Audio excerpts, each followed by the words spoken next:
Vamos hoje continuar o nosso assunto, o tema deste mês, que é trazer o sabor para a sua vida amorosa. O sabor. A Bíblia fala do sal, que não pode faltar sal em nós. Nós somos o sal da terra. E uma vida amorosa com sabor, uma vida amorosa que dá gosto, é uma vida amorosa onde vale a pena estar casado, vale a pena você ir para casa depois de um dia de trabalho, vale a pena você estar com uma pessoa que você vê, esse relacionamento está indo para um lugar, você namora, vocês estão se conhecendo, estão desenvolvendo, amadurecendo, e vocês estão vendo para onde vocês estão indo. Quer dizer, há um retorno, há um salário, não é? A palavra salário também vem de sal. Por favor, preste atenção neste texto sagrado. Leia aí em voz alta você, por favor.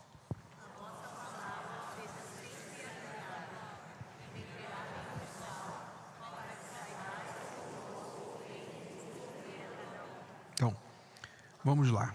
A vossa palavra, quer dizer, o que você fala, seja sempre o quê? Agradável. Então, primeira coisa é agradável. Depois, temperada com sal. A gente vai entender o que significa isso. E para que saibais como vos convém responder, quer dizer, como vos convém falar, responder a cada um. Então, o foco deste texto aqui, sagrado, é a palavra. Como nós falamos, como nós usamos o poder da nossa língua, da nossa palavra. Você sabe, você já ouviu falar que as palavras têm poder. Palavras têm poder. A Bíblia fala que a morte e a vida estão no poder da língua. Ou seja, com a língua você mata ou você dá vida. Porque o que a gente vê mais, especialmente quando há problemas no casamento, no relacionamento, é a troca de palavras duras, é a troca de palavras ofensivas, palavras tolas, palavras desnecessárias, que vão machucando, vão pesando o relacionamento. E a gente tem que entender o que a palavra de Deus ensina sobre o bom uso da palavra, o bom uso desse poder que há em você. Porque, saiba, o ser humano é o único ser, a única parte da criação de Deus que tem esse poder. Nenhuma outra criação, nenhuma outra criatura de Deus tem o poder de falar, o poder da palavra. Animais não falam, plantas não falam. Só quem fala é quem? Por que é só o ser humano que fala? Porque foi criado à imagem e semelhança de Deus, e Deus é a palavra. O que Deus usou para criar tudo que existe? A palavra. Quando você abre a Bíblia lá no primeiro livro, Gênesis, a terra era sem forma e vazia, havia um abismo, mas Deus disse: haja luz. Primeira coisa que Deus criou foi o quê? Luz. Por quê? No escuro não dá para criar nada. Sem luz você não vê, você não enxerga. Como Deus criou o universo, tudo que existe com a palavra, você pode criar o seu mundo do jeito que você quer, com a palavra. Que tipo de casamento você quer? Você vai falar: bispo, eu quero um casamento onde há entendimento, paz, amor, carinho, respeito. Pois é, você pode criar isso com a palavra. Você pode começar usando a sua boca para criar esse mundo que você quer viver, pelo menos dentro da sua casa. Eu lembro de uma vez que eu ouvi uma palavra e eu criei naquela palavra e eu mudei. Eu mudei a partir daquele dia. Nada aconteceu na minha vida naquele dia, mas dentro de mim, porque eu criei naquela palavra, eu já mudei. Eu mudei a forma de me enxergar, eu mudei a forma de ver o meu potencial, tudo por causa de uma palavra. Mas não foi um pensamento positivo, não foi uma tática. Porque para você usar o poder da palavra, você tem que crer. A palavra diz: a vossa palavra seja sempre agradável e temperada com o quê? Com sal. Então vamos tratar da primeira parte aqui. Sempre agradável. A vossa palavra seja sempre agradável. Vamos pensar, o que é agradável? Agradável é o que nos faz bem. É o que não tira de nós uma reação ruim. É o que a gente quer perto da gente, a gente quer mais daquilo porque é agradável. O que me agrada é o que eu quero para mim. Então a palavra tem que ser sempre, as nossas palavras têm que ser sempre agradáveis. A nossa voz, ela não carrega só o texto. Ela não carrega só o texto, ela carrega o sentimento também. Quando você fala ao telefone com qualquer pessoa, se você está triste, estressado, fora do seu normal, a pessoa do outro lado sente e pergunta: você está bem? Sim ou não? Já aconteceu com você? Aconteceu com você, com certeza você já percebeu outras pessoas também do outro lado, e você percebeu que a pessoa não estava legal, mas você não está vendo a pessoa só está ouvindo, e ainda por telefone, que não é um som muito fiel. Você sente que tem alguma coisa errada. Por quê? A forma que a pessoa está falando, carregada de sentimento negativo, faz você perceber que algo não está bem com ela. Então, quando a gente fala, a gente tem que ter cuidado com os sentimentos que estamos transmitindo para a pessoa. Ainda que os seus sentimentos sejam válidos, como eu disse, frustração, raiva, etc. Mas se você vai falar na hora que você está sentindo isso e expressar o que você está sentindo, independente do que vai acontecer com as suas palavras, você está sendo imprudente. Você não está sendo sábio. Como o versículo fala no final, que para que saibais como convém responder a cada um. Quer dizer, antes de você responder, você tem que pensar: convém eu falar desse jeito? Convém essa forma de falar? Eu vou resolver alguma coisa com essa forma de falar? Você tem que parar e pensar, você tem que se perguntar. Ah, bispo, é fácil falar, mas na hora a gente está com raiva, na hora a gente só quer falar o que está sentindo. Pois é o seu problema. Não é que você não consegue, você consegue, porque no trabalho você faz isso. Não é verdade? Você trabalha com clientes, você trabalha com colegas, com patrão, e não me diga que no trabalho você nunca fica com raiva. Nunca fica com raiva no trabalho? Nunca fica com raiva no trânsito? Não, você fica, todos nós ficamos. Mas lá no trabalho você sabe, não, se eu estourar com o meu patrão, eu perco o emprego. Então, por mais que eu esteja ali, ai, que raiva. Sim, senhor, patrão, sim, senhor. Não, eu vou fazer, não, está certo, desculpe lá. Não é isso? Com raiva você engole, mas você fala o quê? Você fala o que é certo e não o que você está sentindo. Ah, mas isso não é falsidade? Não, isso é inteligência emocional. É inteligência emocional, né? Eu estava aqui pensando, muitas vezes a gente usa, talvez, a cultura, né? Onde você nasceu, a sua família, para justificar por que você é assim. Eu nasci no Rio de Janeiro. Você que é carioca, você sabe que o carioca, ele gosta, eu falo mesmo, eu falo na cara mesmo, né? Carioca é engraçado. E quando eu me casei, uma das coisas que o Renato reclamou de mim foi a forma que eu falava com ele, né? E eu não sabia, eu não sabia, eu não achava que eu estava falando com ele de forma desrespeitosa. Para mim era normal, porque muita gente fala assim. E você pode falar assim, muita gente fala assim. Minha família, todo mundo fala assim. Aqui, eu sou lá desse lugar, lá todo mundo fala assim, todo mundo trata assim. Sim, mas nós estamos falando de inteligência emocional. Não é questão de cultura, sabe? Você não pode ficar presa ou preso a um jeito cultural, porque você vai ver que esse jeito cultural, muitas vezes, ele faz mal. E eu entendi isso. Eu entendi isso do meu casamento. Me fazia mal. Então, eu precisei mudar. Não deixei de ser a Cristiane. Não deixei de ser carioca. Mas eu me tornei uma pessoa melhor. Eu resolvi o meu problema no casamento. Eu consegui me adaptar com o paulista, porque ele é paulista, né? Eu me adaptei ao Renato. Então, é mais importante o meu casamento do que onde eu nasci. A família, na minha família todo mundo fala assim.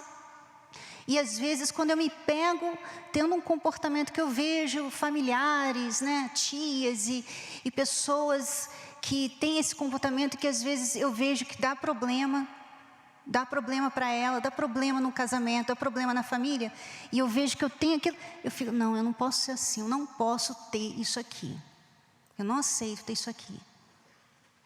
Então, eu não vou ficar grudada a uma coisa que faz mal para a minha vida. E você tem que ver, solteiro, você às vezes quer atrair uma pessoa, mas você é uma pessoa que já nas suas amizades você já tem as dicas. Se você é solteiro e você tem dificuldade de ter bom relacionamento no trabalho, bom relacionamento com os amigos, com a família, você é ruim de relacionamento, ponto final. Não é só ruim de relacionamento amoroso, não. Você é ruim de relacionamento, ponto final. Você tem que acordar. Você tem que despertar, porque as suas palavras, o seu jeito não está sendo agradável. E enxergue-se, peça a Deus para te mostrar. Se você não está vendo, peça a Deus para mostrar. Ou então, pergunte a alguém que você confie, que é próximo de você, que não vai falar para te rebaixar, para te humilhar, mas para te ajudar. Chega para essa pessoa e fala assim, por favor, pode falar, pega leve, mas fala aí, você vê alguma coisa errada em mim? A minha forma de agir, de falar, de ser? Pergunta para a pessoa, peça um feedback. Agora, esteja preparado para ouvir, né? Seja preparado para ouvir. Então, agradabilidade, essa é uma característica. Outra coisa que tem que acontecer é isso aqui, clareza na comunicação. Muitos casais cometem este erro.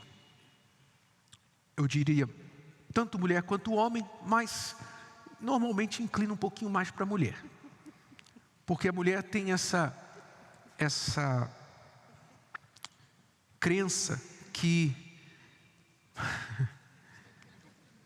o homem tem que saber o que ela está pensando, né? Que o homem tem que saber o que ela está pensando, tem que saber o que ela quer, sem ela pedir, sem ela falar.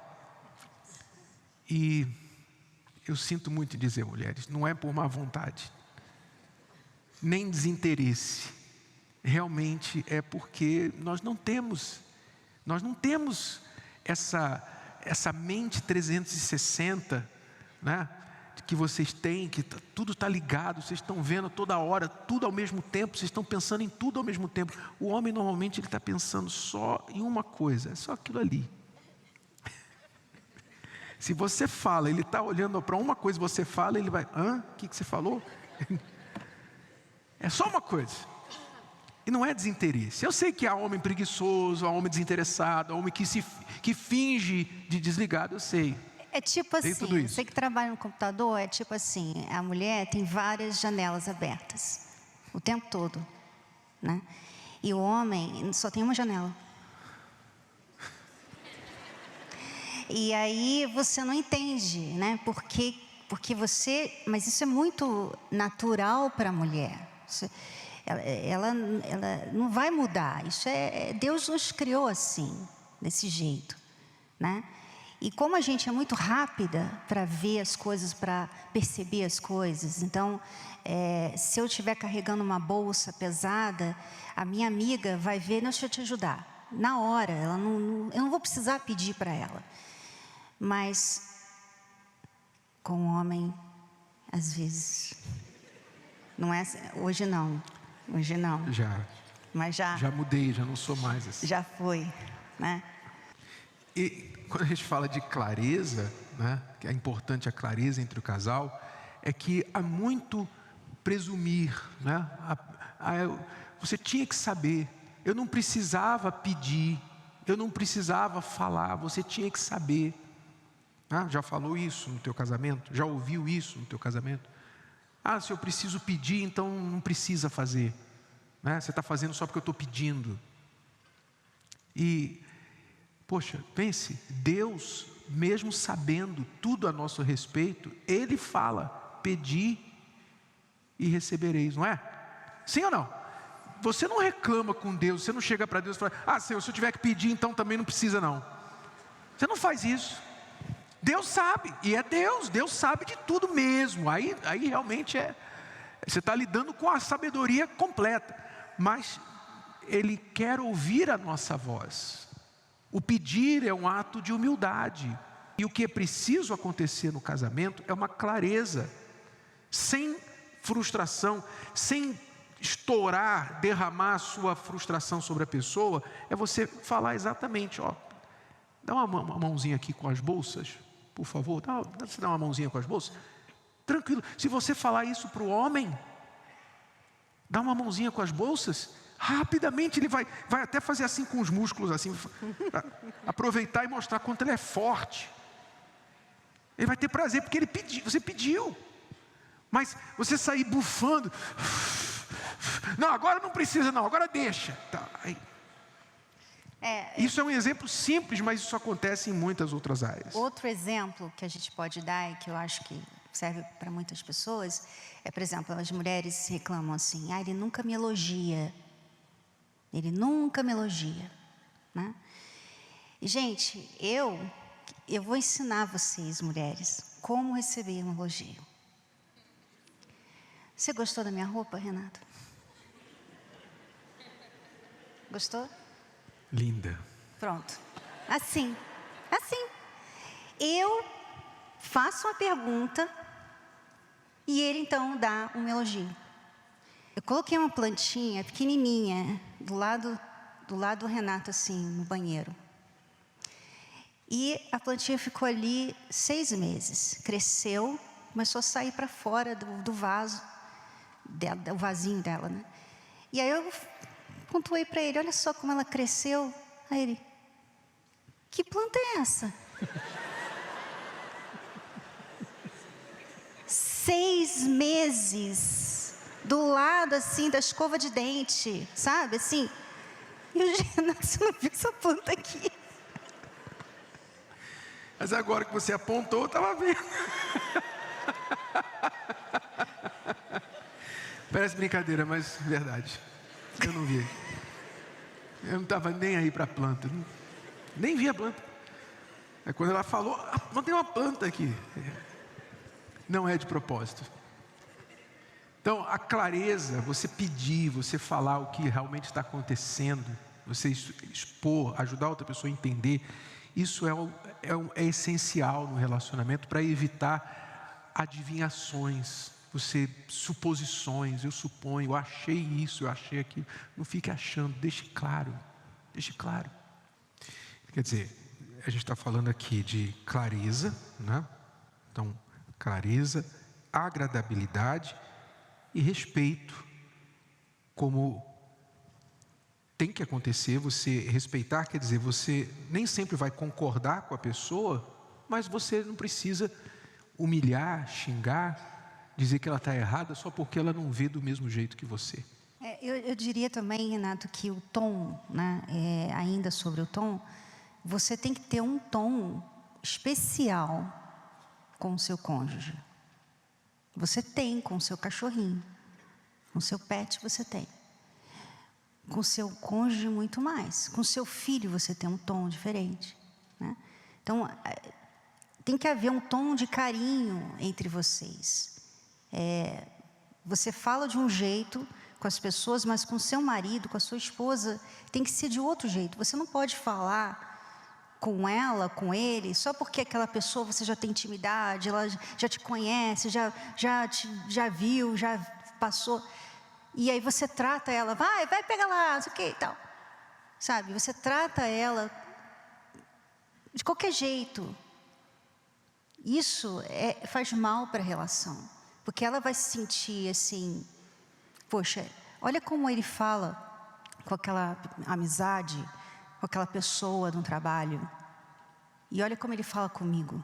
Olha como ela fala com a mãe dela, com as amigas dela, e olha como ela fala comigo. Então, não faça isso. Tenha o seu tom carinhoso com o seu marido, com a sua esposa. Tá certo?